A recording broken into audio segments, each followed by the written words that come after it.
Friends, ఈరోజు అయితే morning హడావిడిగా బ్రేక్ఫాస్ట్ అయితే ప్రిపేర్ చేయాల్సి వచ్చిందండి. నేను అందుకని సండే ఆఫ్టర్నూనే ఇలాగా చల్లట్లకి పిండి ప్రిపేర్ చేసుకున్నానండి. ఏం లేదండి, ఒక 2 కప్స్ 3 కప్స్ పెరుగు తీసుకుని అది కొంచెం పలచగా కొట్టుకుని అందులో 1 స్పూన్ వరకు మెంతులు వేసుకుని, తర్వాత రేషన్ బియ్యం ఉంటాయి కదండి, అవి వేసేసుకుని ఒక 9-8 అవర్స్ అలాగా నానబెట్టేసుకుని అలాగే ఆ పెరుగుతో పాటు ఇలాగ మెత్తగా మిక్సీ పెట్టేసుకోవాలండి. తర్వాత ఓవర్ నైట్ దీన్ని పర్మనెంట్ చేయాలి. పర్మనెంట్ అయిన తర్వాత ఇలాగ ఉంటుందండి. దీంట్లో కొంచెం సాల్ట్ కలిపేసుకుని టేస్ట్కి తగ్గట్టు ఇలాగ ఆ పిండి అయితే రెడీ చేసుకోవాలండి. గట్టిగా ఉంటే కనుక వాటర్ వేసుకోవాలి, మనకి సరిపడంత వాటర్.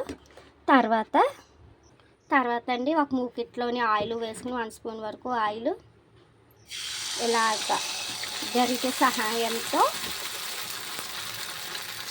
ఇలా పిండి అయితే వేసుకుని ఎర్రగా కాల్చుకోవాలండి. అప్పుడు చల్లట్లు అన్నది మనకి ప్రిపేర్ అవుతాయి. ఇంకండి, చల్లట్టు ప్లస్ మంచి కాంబినేషను మామిడికాయ ఊరగాయ అండ్ బొంబాయి చట్నీ. ఈ కాంబినేషన్తో సూపర్, అద్భుత నేషనల్ మార్వెలస్ అండి చల్లట్లు. మీరు ఒకసారి ఇలా ట్రై చేసి చూడండి. మీకు ఎలా వచ్చిందో నా కామెంట్ బాక్స్లో షేర్ చేయండి. మరి నా channel Venkata Durga YouTube channel మర్చిపోకుండా చల్లగా చల్లట్లు తినేసి చల్లని మనసులతో నాకు లైక్, షేర్, సబ్స్క్రైబ్ చేసేయండి. ఉంటాను ఫ్రెండ్స్, బాయ్.